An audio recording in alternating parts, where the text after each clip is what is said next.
ससुर जी और मेरी सासू माँ रहती थीं। मेरी सासू माँ को कुछ दिखाई नहीं देता था, इसलिए वह एक ही रूम रहती थी। एक दिन शाम के समय ससुर जी के पैरों में बहुत ज्यादा दर्द होने लगा। मैंने कहा, ससुर जी आइए, मैं मालिश कर देती हूँ।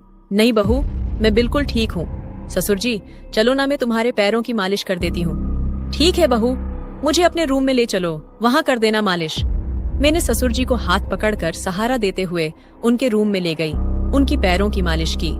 बहू जरा ऊपर करो, मालिश ऊपर ज्यादा दर्द हो रहा है। ससुर जी कहा, बहू घुटनों के थोड़ा सा ऊपर। हाँ ससुर जी, मैं सब कर दूंगी, आप टेंशन मत लो। मालिश करने के बाद मैं अपने कमरे में जा रही थी सोने के लिए। तभी ससुर कहने लगे, बहू तुम यहीं पर सो जाओ, मेरी देखभाल कौन करेगा। ठीक है ससुर जी, आज मैं यहीं पर सो जाती हूँ। ससुर जी को मैं अच्छा समझकर सो गई, लेकिन मैं जब सुबह उठी तो मेरे बाल उलझे थे। मेरे गाल पर ऐसा लग रहा था जैसे किसी ने रसमलाई समझकर इस स्वाद लिया हो।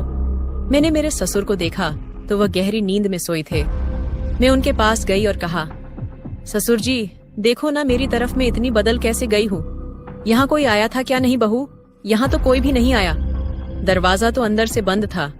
बहू ये तुम्हारा भ्रम है। लेकिन मेरे निचले हिस्से में भी बहुत दर्द हो रहा था, जैसे बहुत बड़ा था।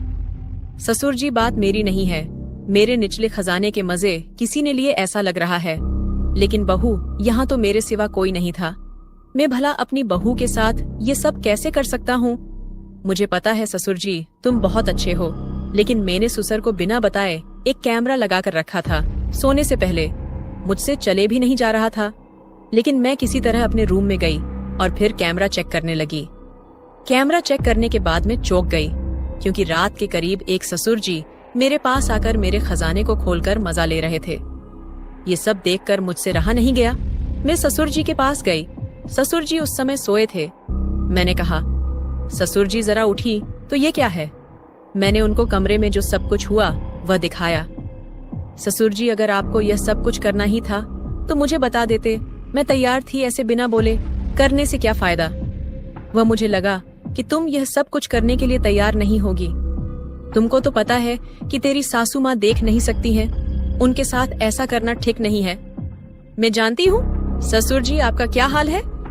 चलो कोई बात नहीं, लेकिन आज रात हम खुलकर मौज करेंगे। जब शाम हुई तो ससुर मेरे कमरे में बिना बुलाए आ जाते हैं और फिर मेरे पास आकर कहने लगे, बहू चलो फिर शुरू करें। ससुर जी अभी तक दर्द हो रहा है, एक बार खोलकर तो दिखाओ। ठीक है बहू, आओ मेरे पास। देखकर मैं हैरान हो गई। ससुर तो लंबे रेस के घोड़े निकले। ससुर जी अब देख क्या रहे हो, खजाना तुम्हारे सामने है, आओ। ससुर जी इतना सुकून तो मुझे मेरे पति से भी नहीं मिला। आज तो मजा आ गया। बहू मुझे भी बहुत दिनों से मिल नहीं रहा था, आज तो मैं इस खजाने को लेकर ही रहूंगा। ससुर जी ने 3 घंटे तक खजाना खोजा, उसके बाद वह थक गए। ससुर जी ने दूसरी बार में मेरा काम लगा दिया। यहाँ ससुर और बहू की एक काल्पनिक कहानी थी।